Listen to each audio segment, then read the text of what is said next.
Hello, everybody, and welcome back to a new episode of Gabbin with Oof with your host, your friendly neighborhood Oofman, of course. Thank you so much for checking out all my other videos. If you haven't yet, go check them out and then check this one out. But we've reached it, episode 10. Shout out to DDP here.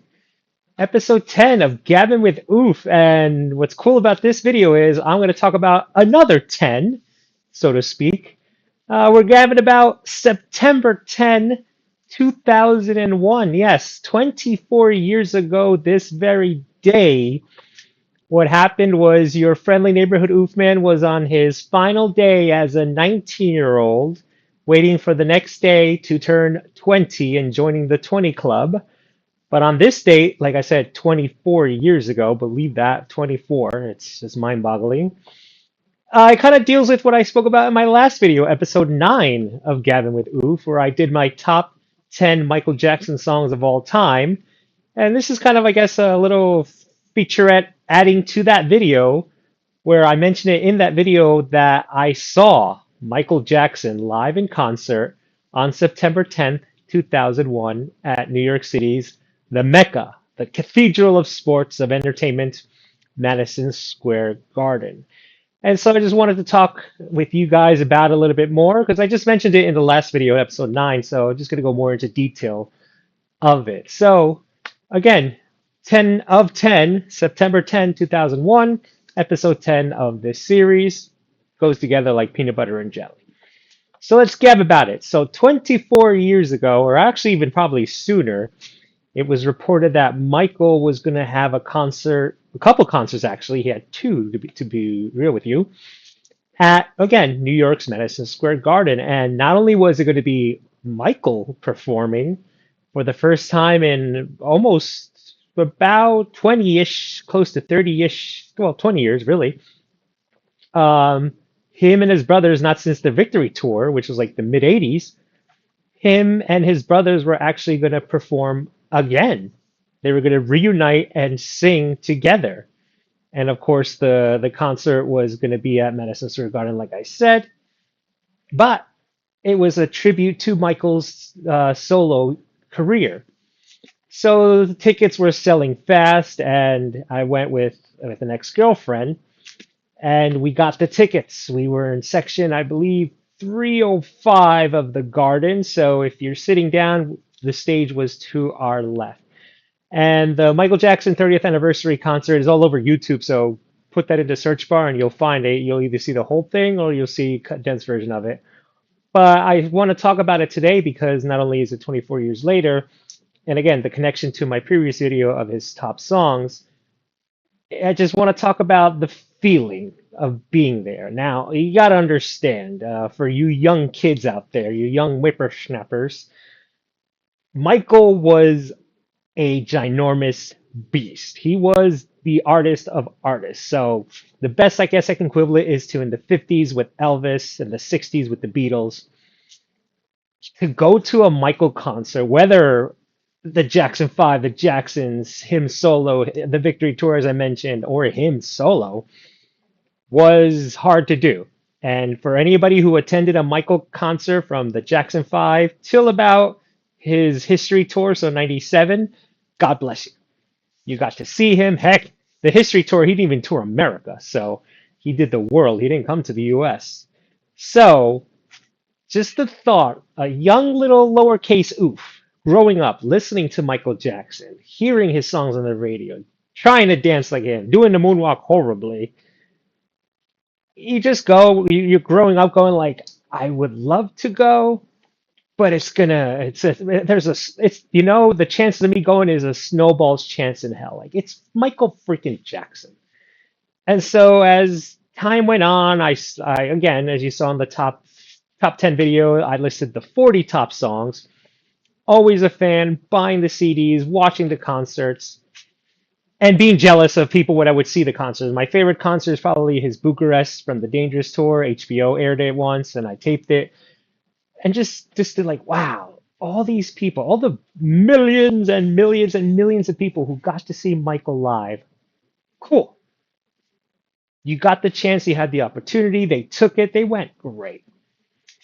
So time goes on, and again, you start. The internet was still a young little baby back then in the early 2000s and the new millennium, but you still had your Goggle, you had your Ask Jeeves, Yahoo Answers, whatever, and you start reading. Michael's planning a concert in New York City. So, like I said, we got the tickets, and when we got them in the mail, back in my day, we actually had physical tickets. I'm holding the ticket, which is somewhere. It's somewhere in my mom's house, in my junk upstairs. So unfortunately, I don't have it right now because I just don't. It's buried somewhere, but I know it's in my mom's attic. But to just sit there and reading Michael Jackson All-Star Concert, Monday, September 10th, 2001, 7:40 sharp, I believe. I believe sharp had an exclamation point. It's like, I'm going to go see Michael Jackson in concert the day before my 20th birthday. What better way to end, again, the teens than to see my freaking greatest artist of all time? And so we took the PATH train to the city and we're walking and it still didn't hit me. Like I still can't believe it. Like, first of all, I love Madison Square Garden. I love the city and I love MSG. And been to countless wrestling events in MSG, been to concerts there, and of course, the ultimate mega concert is Michael.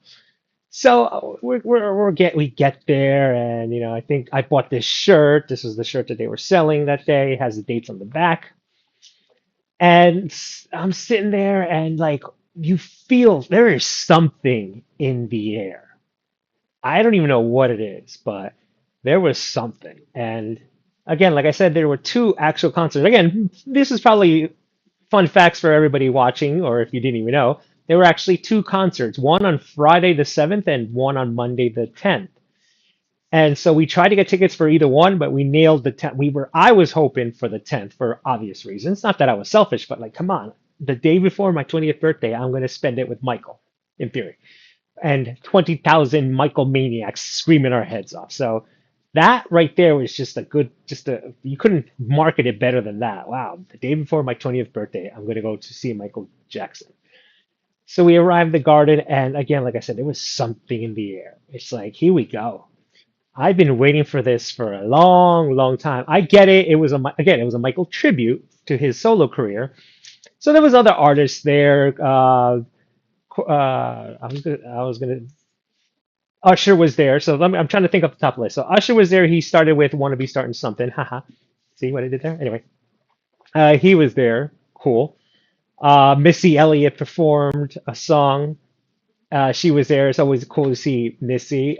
Destiny's Child were there. They were on both nights. They were on Monday night as well. That was cool. That's when I liked Beyonce. I loved her when she was in Destiny's Child, and when she left Destiny's Child, her head grew bigger than her shoulders can handle it, and now I think she's overrated. But at the time, I liked Destiny's Child and I liked Beyonce, and they did a cool little tribute to Michael. That was cool. One of the awkward moments of the concert, I'd have to say, is Liza Minnelli. She came out and the audience, we didn't, not me, but when I say we, I mean the audience. The audience, we just didn't, were having it with her.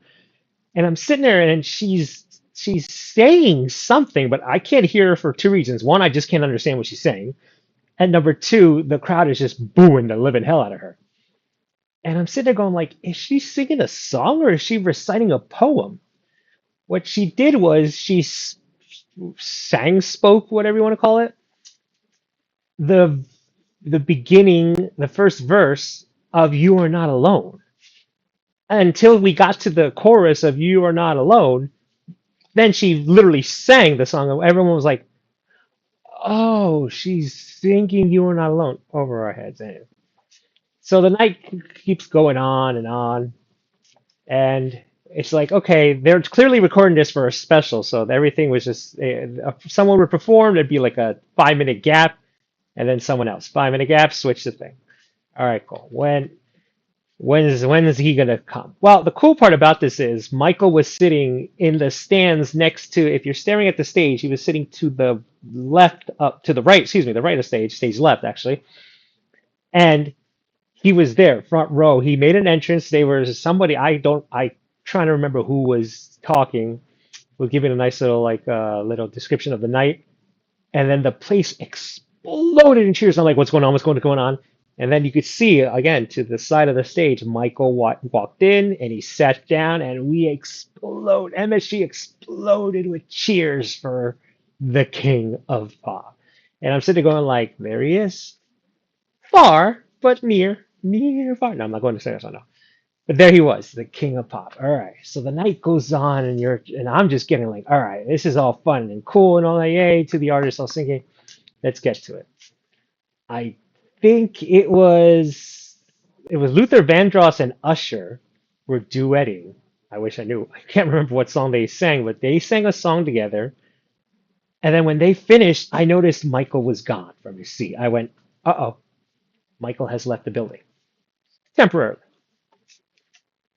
Again, stage crew is moving things around. We're seeing videos on the jumbo screens. All right, what's going on? And then on the stage, the floor, there's a little piece of the floor opens up. It's like, what is this?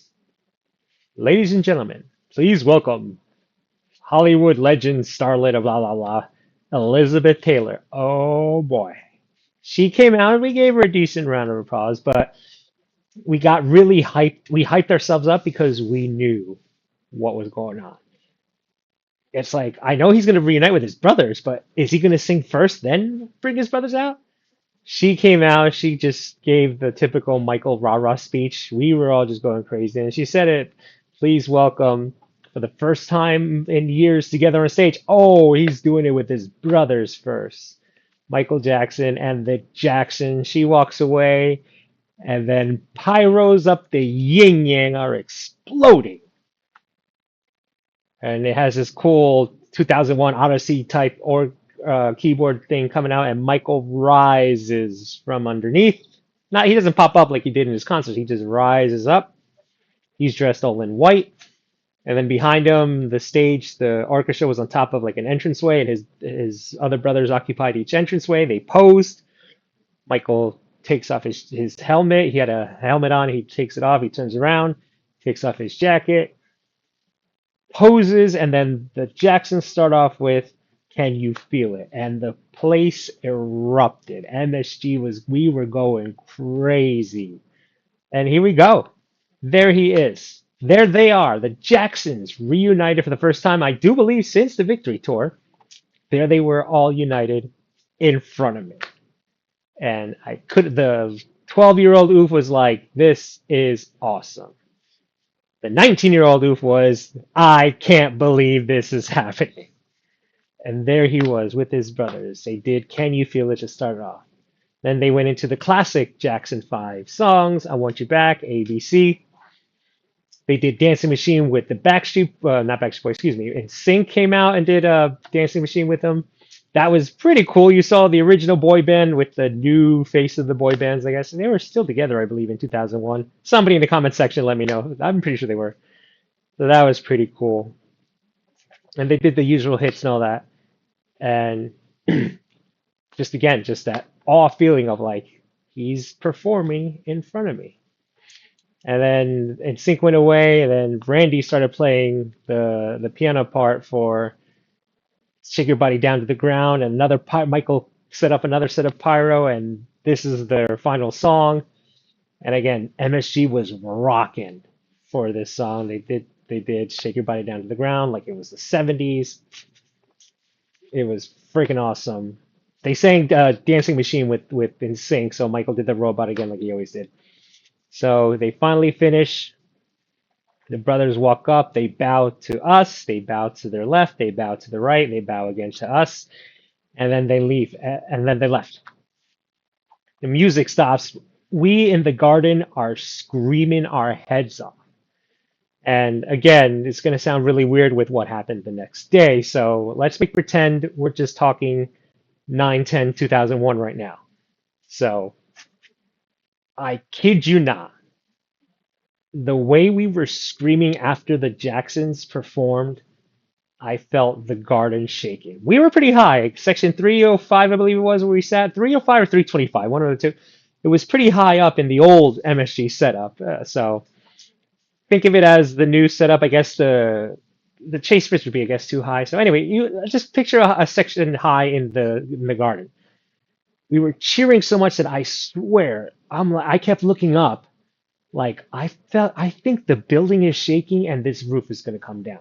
I think we're going to destroy this building. Again, not thinking about the next day, but just in that moment, I was like, holy hell, I've never experienced this. I've been to the garden before. I've heard it crazy yelling, music, and all that jazz. The roof was literally, I was like, not that I feared for my life or anything like that. I was just in awe, like, this building is shaking. We are going to bring down the garden with our cheers. So the concert goes on. Then, ladies and gentlemen, please welcome Hollywood something, whatever. Chris Tucker. I'm like, what? Chris freaking Tucker? Okay. Here came Chris Tucker, and he did a little comedy skit. Again, you can find it on YouTube. Long story short, he said he was honored to be there, and when he got the call, he couldn't even believe it was Michael. He picked up the phone. He's like, "Hello," and then as all comedians and everybody tries to impersonate Michael, it's like, "Hi, this is Michael Jackson," and Chris didn't believe him, and then he finally he did. He was like, "Oh, is this really Mike?" It's like, "Yeah, it's really me." He's like, "Oh, hey, Mike, how you doing?" And according to Chris, Michael said that he was a big fan of his. He saw his latest Rush Hour movie, but he has one complaint. He was making him look bad because Chris Tucker would kick with his left leg and Michael kicks with the right. So he's like, "Stop embarrassing me." So he did a little comedy skit, and then he's like, "He's a good friend of mine. It's my honor to introduce him." I'm like, "Oh, shiitake mushroom." But here's where it gets a little crazy. So he introduces him, but again, this was a recording for it to air later on. When Chris Tucker introduced Michael, they went into the way you make me feel. So Chris Tucker, again, if you watch the whole show on YouTube, you'll see Chris Tucker walk away. In the edited version, Michael walks on stage for Billie Jean. But in live, Chris Tucker walks away, a curtain drops, and Michael does the silhouette thing that he always did with The Way You Make Me Feel, where he sings it a cappella style, his shadow is there, then the curtain falls, and then they go into it. So we go into The Way You Make Me Feel, which was cool. It's like, all right, cool, Way You Make Me Feel, yay. Song's over, Michael disappears again. It's like, okay, yeah, it happens. Lights cut. Oh crap. All right, another video. Yep, another video. It's the famous one from his Bad tour. If you're a diehard Michael Jackson fan, you know what I'm talking about. The intro for Michael, I think it's called "Brace Yourself," so that's how it ends with "Brace Yourself." And so we're going crazy, we're going crazy. The video ends. Brace yourself. We're all going crazy. Lights out again. Like, oh my goodness, what is this man going to do now? The moment you hear steps, and here he comes. And what does he have in his hand? A suitcase. Walks up to a stool, puts the suitcase down, pops it open, opens the suitcase. So it's unlocked it, pops open the suitcase, pulls out the jacket that I had on last time. I don't remember where I put it, so I'm not wearing it right now. I decided to wear the concert shirt. Puts on the jacket, puts on the rhinestone glove. Last but not least, the fedora. Closes the suitcase, puts the stool and the suitcase away, steps over, walks, poses, takes off the fedora, slams it back on, and you know what's next. Performing my number one song of all time, Billie Jean. Now, like I mentioned earlier, there were actually two concerts for Michael, one on Friday night, one on Monday night, where I went. And something I discovered many years later, again, thanks to the internet, thanks to technology and YouTube, somebody snuck a camera to the Friday night show and uploaded the video to YouTube, labeled Michael Jackson Concert Friday, September 7th, 2001. And they uploaded Billie Jean. So I'm like, oh, let me see Billie Jean from Friday night. And I was shocked what I saw. Michael did not do the moonwalk Friday night. He didn't. He did like one, two, and turned and faced the crowd. And I sat, and then this was like a couple years ago. I discovered this. I sat there watching this, going like, Whoa. Now again, because of the schedule September 10, one day for my birthday, I was vying to go to the concert on Monday, but I would have settled for either or. But all these years later, I am so thankful I went that Monday because on Monday he did indeed perform the moonwalk. So the clip you see, if you see the concert on that appeared on CBS when they aired it a couple months later, and the one you see on YouTube, that is Friday. That is Monday night's performance of Billie Jean. They did a little weird job on the editing of Billie Jean because when Michael does at the end of Billie Jean, when he does the solo dancing, sometimes he has his microphone in his hand, sometimes he doesn't. So I'm the nerd and I kept looking for little things like that. So the editing was a little, but I guess you're gonna go with what looks best and all that. But Friday night again, he did not perform the moonwalk. Monday night, my show, he did. Then after that was he performed "Beat It" with Slash. Slash played the Eddie Van Halen part. Then a couple more artists came back. I don't remember who. And then the show ends with Michael singing at the time his latest single, "You Rock My World." Usher came out and they had a little dance battle, which is cool. Chris Tucker comes out and Michael kicks with his correct leg, tells Chris like, "Look, this is how you do it." And then Chris again kicks with the wrong leg. Michael falls down, starts laughing. And the concert ends. He's like, "Thank you, I love you, good night." The three of him, Usher, and Chris Tucker walk away, and we were screaming for an encore. Never got it, unfortunately. House lights came back on. They put Michael's songs on. We must have been there 10 minutes after the concert ended and the lights came on. We were still yelling encore, or Michael, or MJ, or King of Pop, whatever. We were screaming, and finally security told us to shoo shoo away. So we did. So we walked back to the PATH station and we got back to Jersey like around 12:30 in the morning ish, quarter to one ish. And again, for those of any of you who knows the Harrison PATH station of New Jersey, if you don't, well, I'll walk it through you. But for those you do, cool.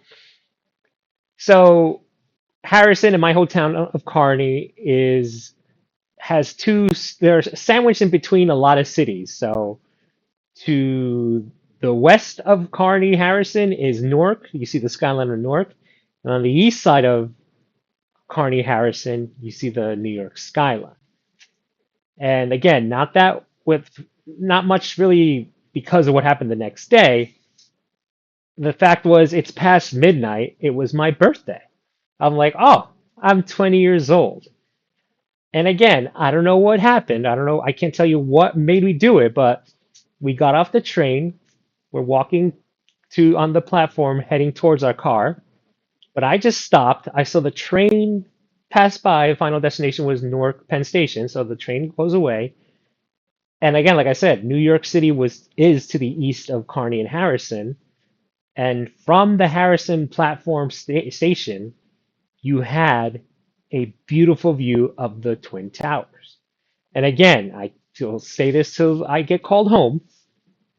The train left, and again, when it moved out of the way, they were just there. And I stared at them for it could have had to be a nice solid minute. I don't know, just really thankful for life because when I noticed the time, I'm like, oh, it's the 11th. The towers make two ones. Like, oh, it's my day. But I just stared at the towers like I was just there. I was just there in New York City on Manhattan, and I'm like looking at the towers, going like, wow, what a night. What better way to say goodbye to 19 and hello to 20? And again, knowing what happened the next day. So yeah, so I just wanted to make this quick little video about this because again, I spoke about my favorite Michael songs of all time in episode 9. And like I said, today, 20, here we are 24 years, yes, 24 years later. Tomorrow is another day we should never forget. But one day that I will never forget for the greater good, something positive, something again, something that I just could, a little me would never fathom that. I can say from now till I get called home, I can say, and again, 24 years later, not that I still can't believe it, but now more than ever, I can say Or if anybody, whoever saw Michael Jackson in concert, I can stand up and raise my hand in the air and be like, this brown guy did. And again, another reason to I wanted to do this is because, again, it's 24 years later, and yes, my birthday is tomorrow again. And again, just reflecting on something not that I don't like talking about, but something I don't like acknowledging. And it's been mentioned in wrestling videos and recaps and all that. Father Time taps out to no one. He doesn't. He's unstoppable. He's undefeated, is Father Time. And just the fact that here I sit, literally, here I sit, reminiscing about an awesome day, but an awesome day that was 24 years ago. I can't fathom it. I was 19 24 years ago. That is what drives me up the wall. I was 19 24 years ago on this joyous night of seeing this guy in concert. It was 19-year-old me.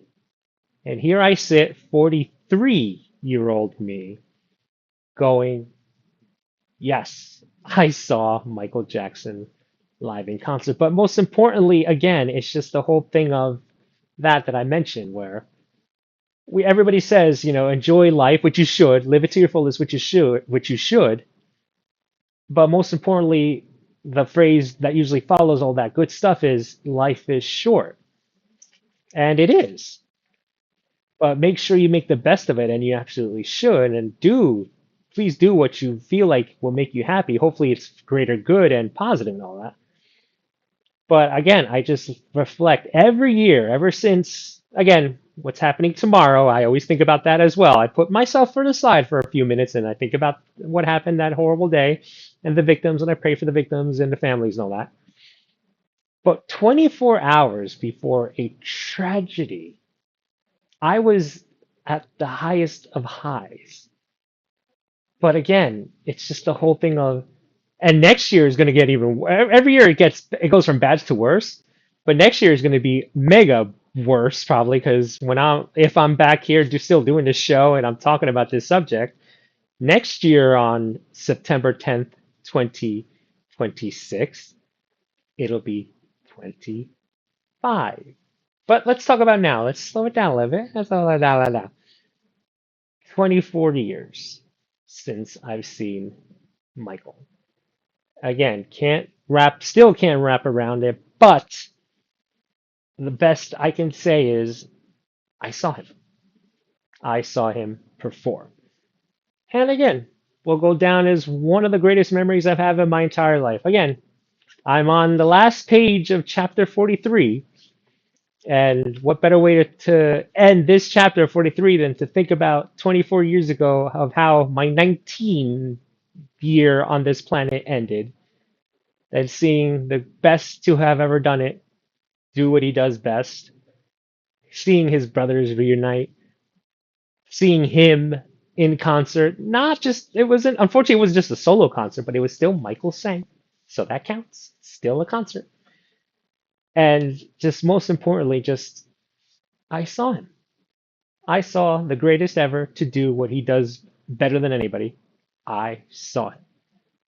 And again, just doing that video last time, episode 9, I felt like, all right, I mentioned it in that video, so let me get into more about that day itself. And again, I sit here 24 years later, a 19-year-old seeing his favorite artist of all time. Now he's a 43-year-old, tomorrow turning 44. But on this day I always post it, I talk about it, I brag about it, I blab about it. I can't stop talking about it. I'm thankful that 24 years ago, on this day, I saw the greatest ever, Michael Jackson, perform, sing, dance, and most importantly, do the moonwalk at New York's Madison Square Garden. Needless to say, it is a memory I will truly, like in the words of the great Chris Jericho, will never, ever forget. So, gab about it in the comments section. Have any of you seen Michael in concert? Did you ever want to? Did you get him close? gab about it, like this video, hit the subscribe button, hit the bell so you can get notifications of when I make a new one. So again, thank you so much for these past 10 videos. 10 more in the future, 10 more to go. Again, this Oofman Entertainment channel was just revamped, and so I'm just getting started. This was just number 10 of what's hopefully will be many. A new one will be popping up soon. So thank you so much. Again, please take care of yourself, everybody around you, and of course, as always, God bless.